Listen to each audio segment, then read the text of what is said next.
Properties in Mysuru, Lalithadri Nagar, ನಾರ್ತ್ಗೆ east facing door, 30-40, 2 BHK with furnished house. 1 CR slightly negotiable ಹೇಳ್ತಾ ಇದ್ದಾರೆ. Full teak ಕುಡ್ ಹಾಕಿ ಕೆಲಸ ಭಾಳ ಅದ್ದೂರಿಯಾಗಿ ಮಾಡಿದ್ದಾರೆ. ಲೊಕೇಶನ್ ಚೆನ್ನಾಗಿದೆ. ಮೈಸೂರು ಸಿಟಿ ಸೆಂಟ್ರಿಂದ 8.5 ಕಿಲೋಮೀಟರ್ ಡಿಸ್ಟೆನ್ಸ್. ನೋಡಿ, ಚಿಮ್ನಿ ಹಾಕಿದ್ದಾರೆ, ಎಲ್ಲ ಕಡೆ ಫ್ಯಾನ್ ಹಾಕಿದ್ದಾರೆ, ಫುಲ್ ಟೀ ಕುಡ್ ಯೂಸ್ ಮಾಡಿದ್ದಾರೆ.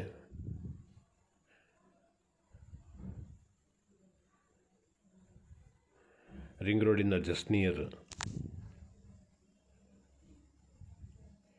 1 ಬೆಡ್ರೂಮ್ಗೆ ಅಟ್ಯಾಚ್ ಇದೆ, 1 ಕಾಮನ್ ಬಾತ್ರೂಮ್ ಇದೆ. ಎಲ್ಲ ಕಡೆಯೂ ಫ್ಯಾನ್ ಹಾಕಿದ್ದಾರೆ ಮತ್ತು ಫಾಲ್ಸ್ ಸೀಲಿಂಗ್ ಕೆಲಸ ಎಲ್ಲ ಕಡೆಯೂ ಮಾಡಿದ್ದಾರೆ. ಎಲ್ಲ ವಾರ್ಡ್ರೋಬ್ ಎಲ್ಲ ದೊಡ್ಡ ಮಾಡಿದ್ದಾರೆ.